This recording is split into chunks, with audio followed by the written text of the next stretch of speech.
Right now, without thinking about it, you might touch your hair.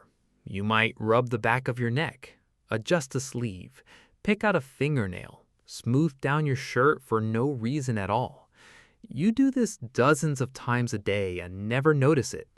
But the real answer for why you do this is far stranger than habit. It's older than habit. It's older than you. Somewhere inside you is a chimpanzee reaching across a clearing to pick through the fur of another chimpanzee. You don't have fur anymore, but the behavior never left. Your hands still remember what they were built to do.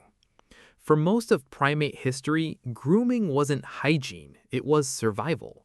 Chimpanzees spent hours a day picking through each other's fur, removing parasites, yes, but doing something far more important underneath that. They're building trust. They're deciding who gets protected in a fight and who gets left behind. The primatologist Frans de Waal spent decades watching this play out in chimp communities. What he found again and again was that grooming wasn't random. It followed alliances. It followed favors. A chimp who groomed you yesterday could expect your help today. Grooming was currency. It was memory.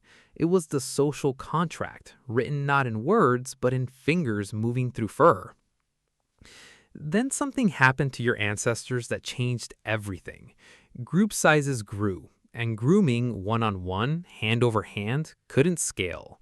The anthropologist Robin Dunbar noticed this problem and proposed a strange solution.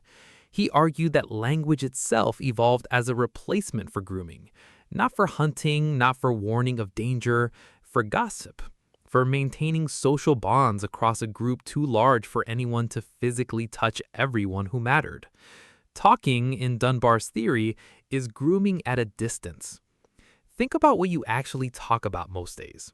Not weather, not politics, who did what to whom, who's dating who let you down. This isn't gossip because you're petty. This is your Pleistocene brain doing exactly what it evolved to do, just with words instead of fingers. But here's the part that should stop you cold. If talking replaced touching, then who is grooming you? Because your hands never stopped moving.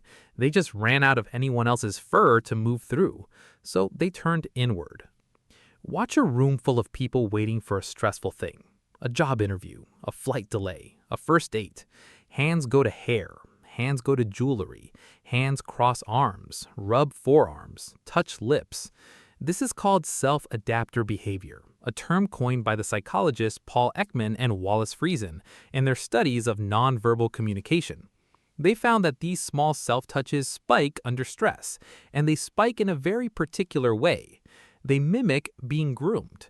Your hand on your own neck is doing, chemically, something close to what a chimp's fingers did in someone else's fur. It's an attempt to trigger the same soothing response, even though there's no one else there. Isn't that a little heartbreaking? Grooming between animals releases oxytocin, the same hormone tied to bonding, to trust, to the feeling of safety. Studies on touch and stress, including work building on Dunbar's social brain hypothesis, have shown that physical contact between social animals lowers cortisol, the body's main stress hormone. Real contact, skin against skin or fur against fur, calms the nervous system in a way almost nothing else does. Self-touch produces a smaller version of the same effect.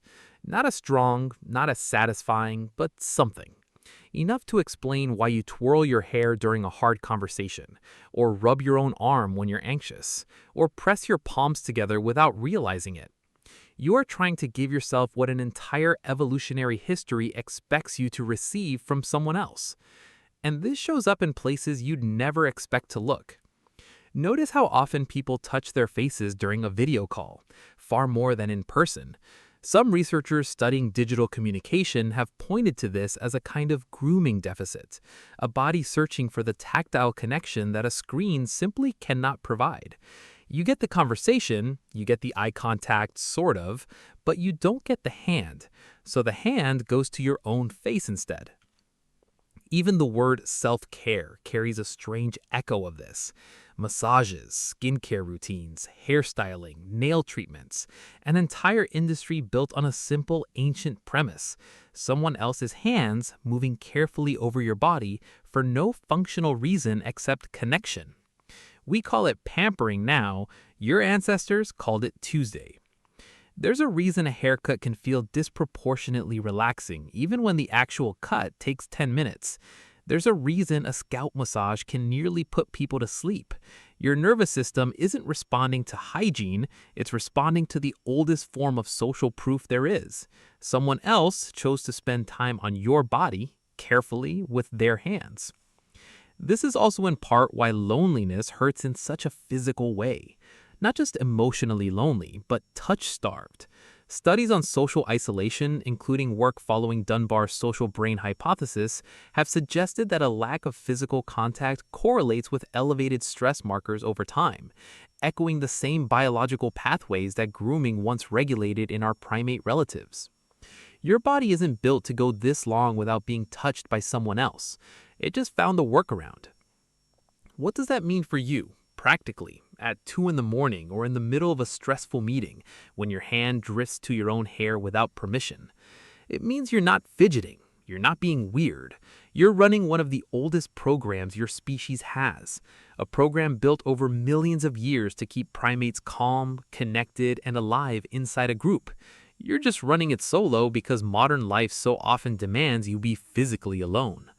Next time you catch your own hand mid-motion, smoothing your hair, rubbing your neck, adjusting a sleeve for no reason at all, you don't have to be embarrassed by it. You can recognize it for what it actually is: a chimpanzee reaching for connection, using the only hands available, yours.